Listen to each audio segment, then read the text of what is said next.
what's up? Freaking radiator finally sprung a leak on me.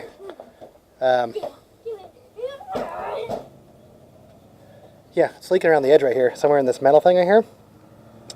So I figured at the same time I would, dude, stop making that noise. Kid's crazy.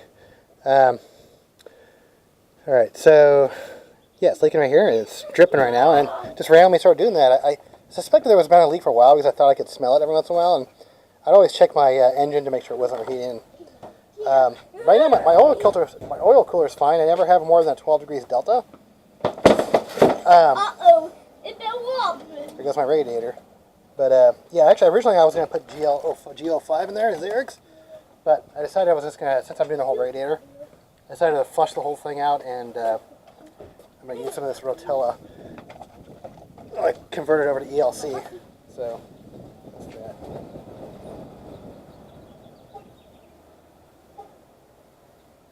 So yeah, I'm going to drain this thing and flush it out and put this new radiator in.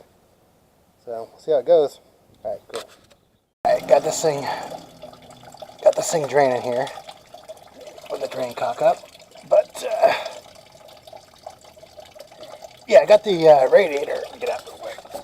Kid's on top of me, he likes to work with me. Alright. Why is it working to me? Yeah. Alright.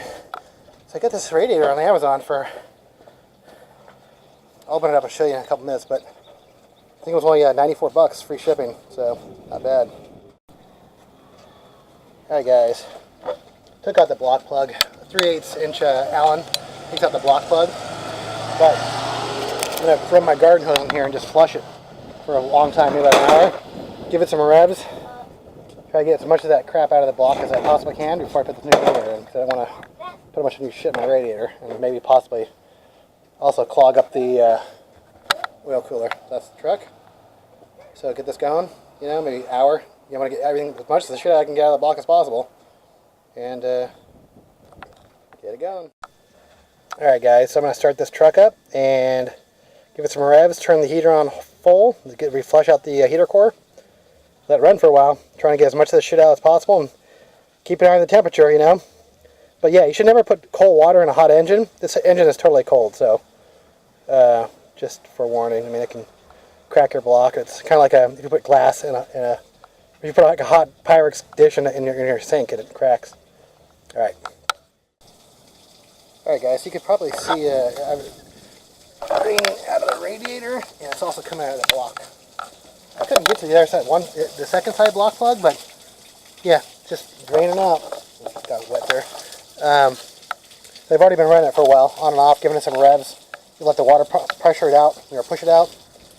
Have the heater going on full blast, and so I think my next step here is I'm gonna let this drain overnight. You know what I mean? Just let it fully empty, and then try to use my air compressor to try to get all the rest of the air out, all the rest of the water out, because this is not distilled water. This is just tap water. So I want to get all that water, as much as I possibly can get out. So I'm gonna probably take the heater core off, the hose off, and blow it out with my air compressor and see if I can get all the water out. But all right, cool.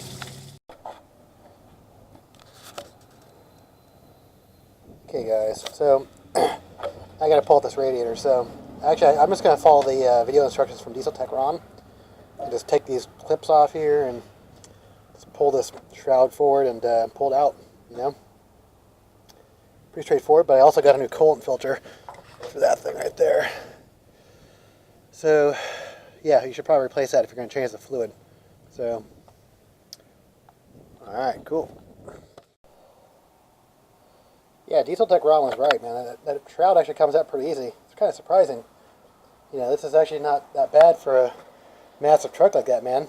I've actually spent a whole day before, on my Volvo in the radiator that fucking thing. But so yeah, I had to get the transmission lines off. I had to buy this special tool. It's like a quick detach tool. It's like 10 bucks. That's the part number right there. So yeah, where did I get that? I got that O'Reilly. All right. So next step, get those quick detach lines off. I'm going to pull the radiator out, then I'll compare the two and I'll show you the difference. So, alright. Hey guys, so here's my new radiator, and that is the old radiator. And one of the things I noticed is somebody had broken off the original nipple there. So looks like they replaced that right there. Yeah, I see a lot of corrosion in there, so I mean, I don't know if it was just leaking under the pipe. I mean, this whole area is wet here. So yeah, I gotta pull off these little like kind of like seals here. And I don't know if this is the original radiator or not.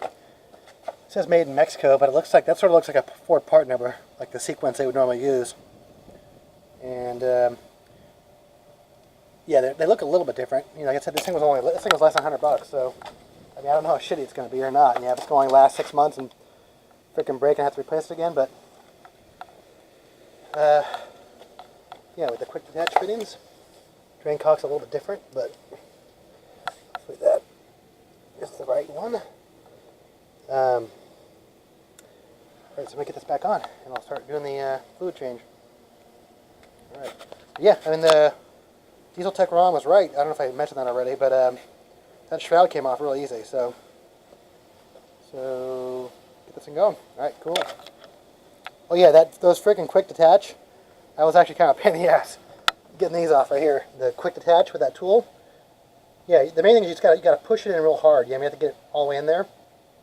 So first push it in, then get the thing in. That's what I found out worked the best. So push the pipe in, then get the quick detach in there, then pull it out. Alright. I noticed that this radiator has a different lip design. And that's what holds the seal on right there. Just see this big edge?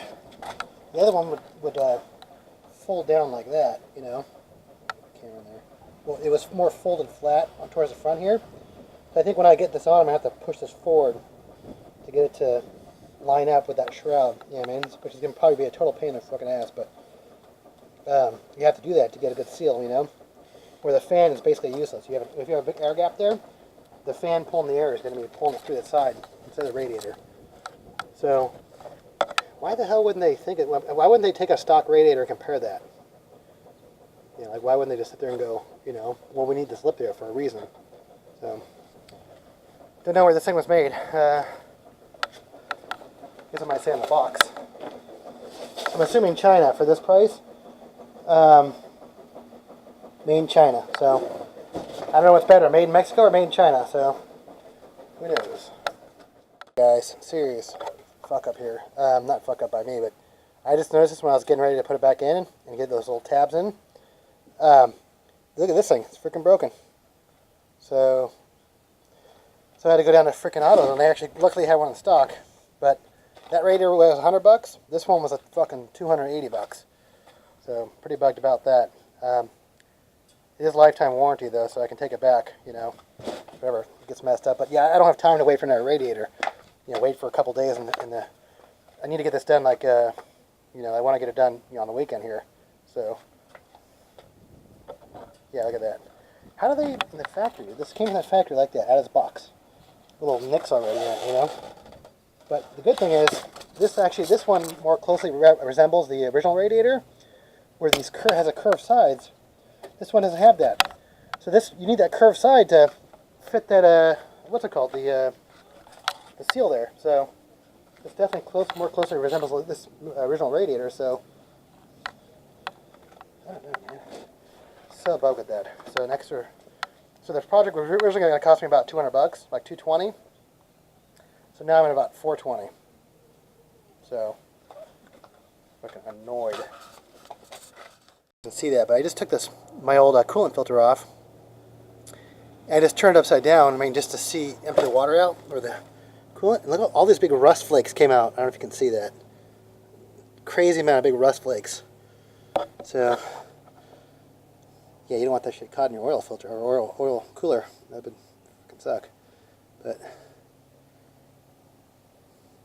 wow. Alright, so I got the radiator back on. Just getting the top done here. Got the top done pretty much. Get the filter back on. I'm going to do the bottom and get the block plug in there. So yeah, it's crazy how much rust is in there. So that's...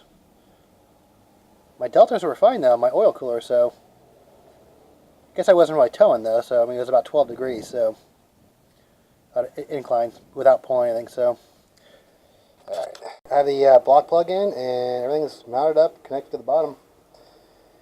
So I got 8 gallons of this Rotella ELC 5050 mix. So yeah, I couldn't find any concentrate locally.